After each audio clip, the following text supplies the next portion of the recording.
तो सांड और गाय की बात करेंगे क्योंकि उनके पास कुछ मुद्दा आदरणीय योगी जी ने छोड़ा नहीं है। टमाटर के ऊपर देश नहीं चलता, केवल एक टमाटर से केवल आप उसको महंगाई मान लोगे।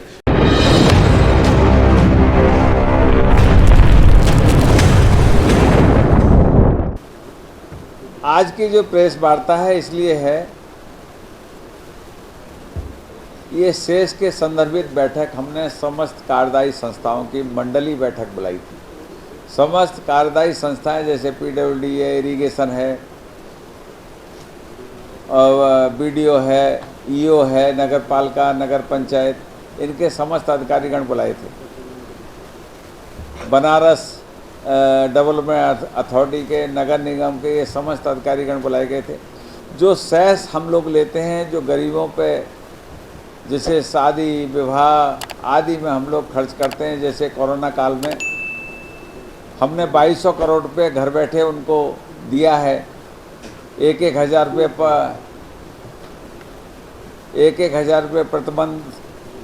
प्रति व्यक्ति हम लोगों ने दिया है उनके भरण पोषण के लिए। क्योंकि राशन फ्री आदरणीय मोदी जी ने दिया, लेकिन उसके बाद फिर उनके लिए सब्जी और साग भाजी के लिए हम लोग 1,000 रुपये प्रत्येक माह दिया है। इस कारण ये सेस की बैठक है कि जो सेस का पैसा है मजदूरों के भरण पोषण के लिए खर्च होता है। उनकी जैसे 60 साल के हो गए तो 1,000 पेंशन देते हैं, और कुशल श्रमिक है तो 1500 पेंशन देते हैं। वो बेशक काम करता रहे, लेकिन 60 साल के बाद उनका मीटर चालू हो जाता है। इसलिए ये बैठक आज बुलाई गई थी, और समस्त उत्तर प्रदेश में ये बैठकों का आयोजन हो रहा है। कल मैं अयोध्या में था, अयोध्या में बैठक ली। आज यहाँ बनारस में आपके समक्ष बैठा हूँ, तो मैंने बैठक ली है। तो ये सारा आज हमारे पास 10,000 करोड़ रुपया है। जैसे 18 अटल आवासीय विद्यालय हम लोगों ने उत्तर प्रदेश में बनाए हैं हर मंडल पे, जिसमें 16 संचालित हो रहे हैं।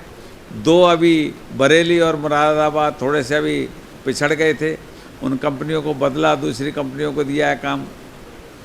12 एकड़ से 16 एकड़ ज़मीन में बने, और ऐसे मंदिर विद्या मंदिर के रूप में बने हैं जिसमें भरण पोषण उनका पूरा का पूरा श्रम विभाग करेगा।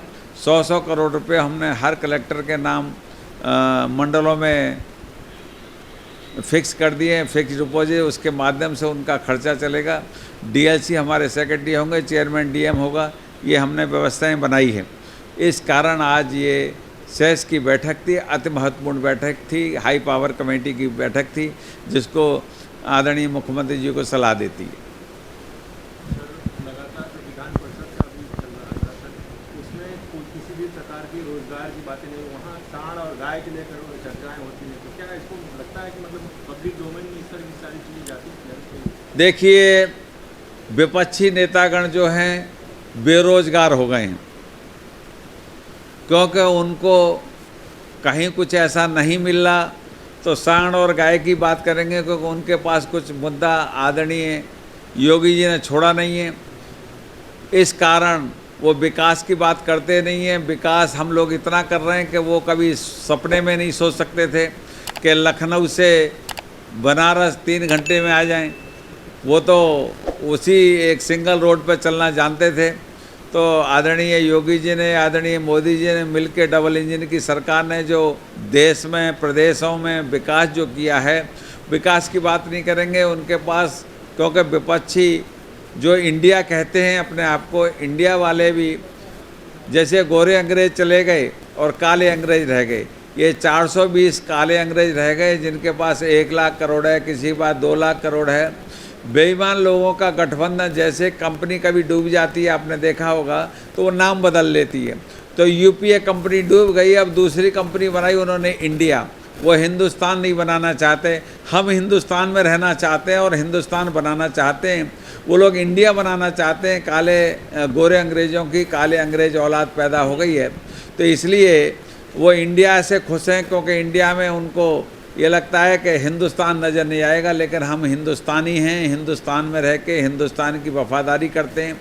वो सेल्फ अपने आप की चिंता करते हैं, हम देश की चिंता करते हैं। हम में और उनमें बेसिक अंतर यही है।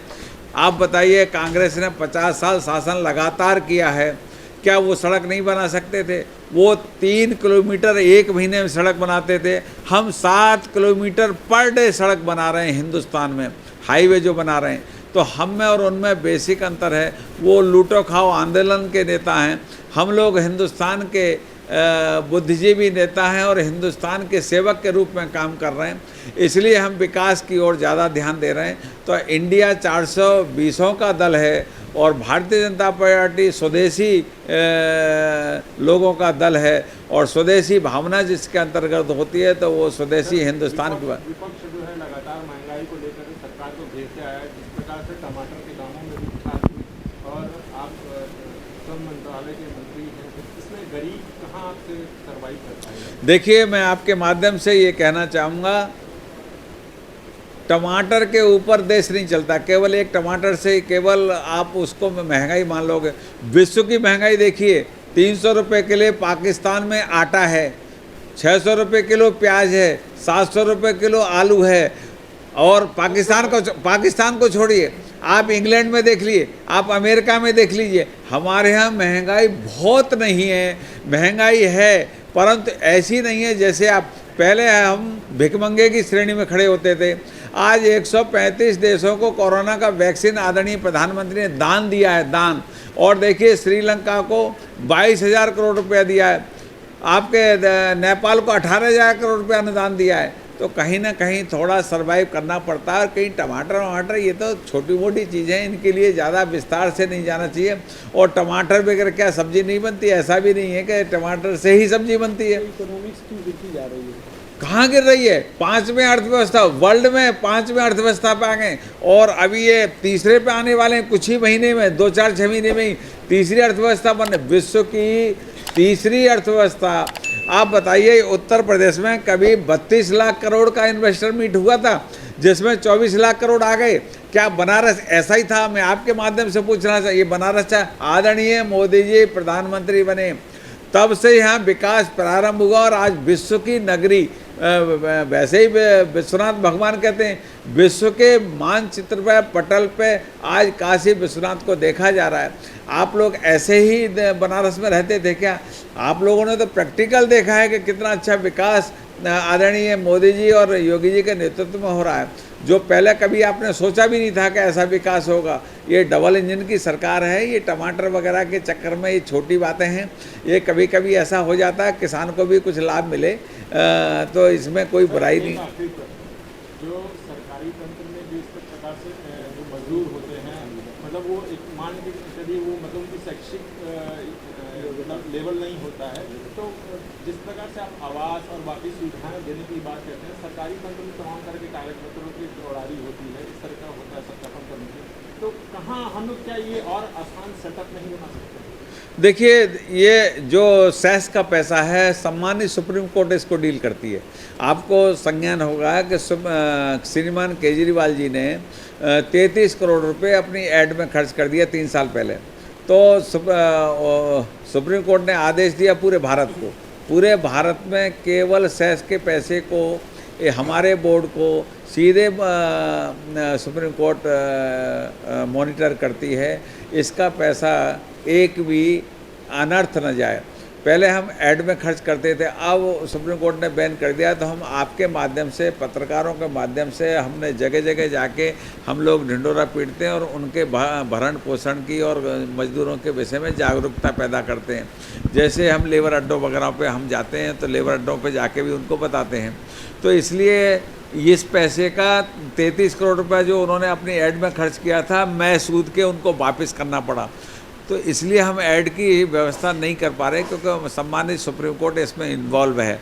नहीं तो हमारे हाथ में होता तो हम इस बात को ज़रूर करने की इच्छा थी कि कम से कम 5 से 10 लाख रुपए ऐड पे खर्च हो। लेकिन क्योंकि सम्मानित सुप्रीम कोर्ट ये सेस का पैसा जो है मज़दूरों का पैसा है, इस मज़दूरों को पैसों को ऐड में खर्च नहीं कर सकते, ऐसा उनका निर्देश और आदेश है। साल में 2 बार उनके साथ बैठक में हम लोगों को जाना पड़ता है, मेरे अधिकारी भी जाते हैं और हमें भी जाना पड़ता है। तो हमें पूरा ब्यौरा वृत्तांत दिखाना पड़ता है। तो इस कारण ये समस्याएं हैं। तो इसलिए आपके माध्यम से यही कहूँगा कि आपके माध्यम से भी जागरूकता फैले और आप लोग भी इसको थोड़ा सा लोकल टीवी पे भी चलाएं, ताकि मज़दूरों को ज्ञान हो। और हमारा विभाग के लोग 24 घंटे मज़दूरों के लिए काम करते हैं, और उसी के लिए हम लोग सुबह शाम आदरणीय योगी जी 24 घंटे में 20 घंटे काम कर रहे हैं, तो 18 घंटे हम लोग भी काम कर रहे हैं उन्हीं की प्रेरणा से, क्योंकि मंत्र तो उन्हीं का है, उन्हीं की सोच है, उन्हीं की भावना है। और अटल आवास एक बार आप लोग सब देख के आए, मैं आप सबको निमंत्रण देता हूँ, एक बार देख के आएंगे तो उसका एक संदेश जाएगा।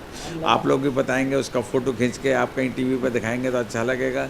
मैं बहुत अच्छे स्कूल में पढ़ा हूँ, लेकिन ऐसे विद्यालय में नहीं पढ़ा। पूरे भारत में उत्तर प्रदेश उत्तम प्रदेश बनने जा रहा है, इसी कारण ये उत्तर प्रदेश की तरक्की हो रही है।